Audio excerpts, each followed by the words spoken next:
Northwest. If you're hoping this is the year to land that promotion, it's time to start positioning yourself for success.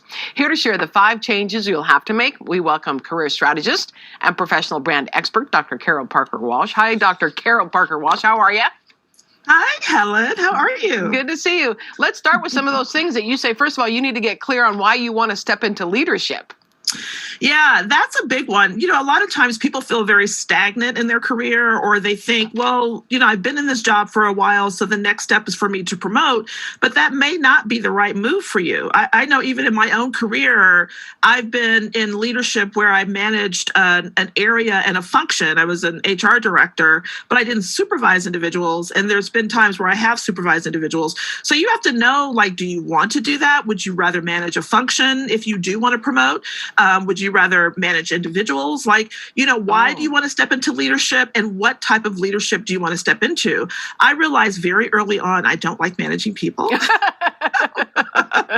I would say the same thing. I've learned that as well. But I love being in charge of projects or tasks or things of that nature. So you have to really get clear about what it is that is right for you and the way you want to lead. Or even if leadership is a thing you have to do, maybe you're looking to do something different and not be in leadership. But people think they have to kind of climb this ladder, and they may have been in a position, and obviously the next step is to promote, and that may not be the thing for them. Right. You talk about creating a compelling brand presence, and what does that mean exactly?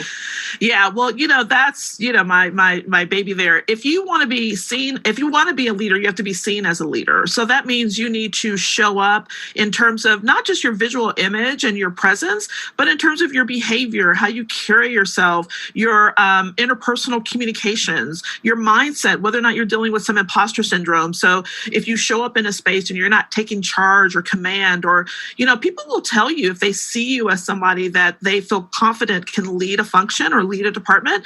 And you need to do a little self-assessment, as well as ask some other people that you trust, how do I show up? How do you see me? Do you see me as a leader? Because if you're not showing up in that space, you're not going to be effective. You're not going to feel confident, and you're not going to do a good job. That makes sense. How you show up, your personal presence, and part of your having a compelling brand that really tells people before you even open your mouth that, yes, this person has all the attributes and exudes the quality of leadership is really, really important. Do you think it's also really important that people get and stay visible?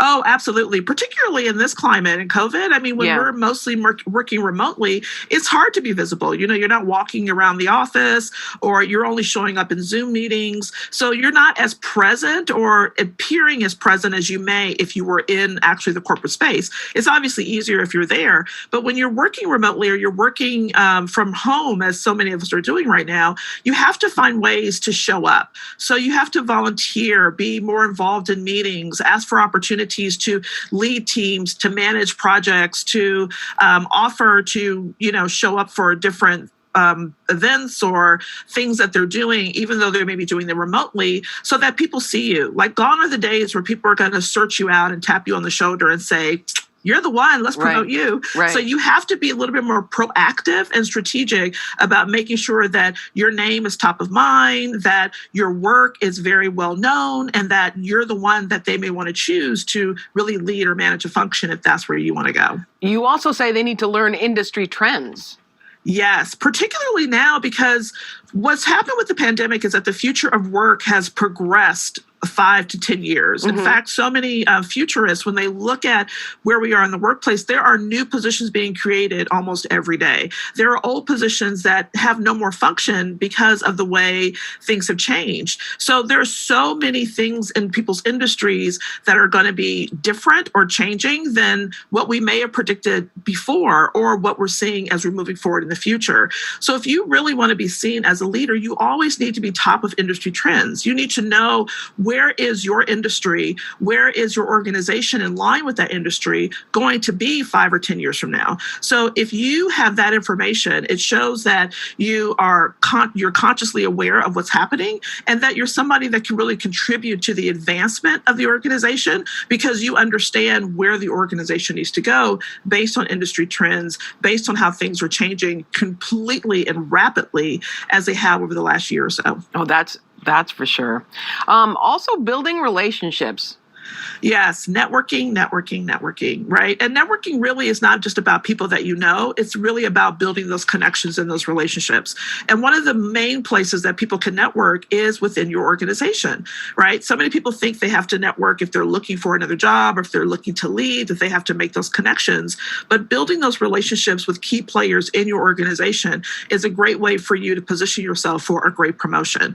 To be able to, if you do something great or you have an achievement, to not only email your manager, but email your manager's manager, right? Let everybody know that you've done something amazing so that people can know your name and know what you're about. So being able to connect to people in other departments and other areas, key people that you may ultimately be working with if you were in a position of leadership, so that when people start asking around, should we promote this person, people can sing your praises because they've gotten to know you, they've gotten to know your work product, and they think you're somebody who's likable and relatable and someone that they could see working with at a leadership level.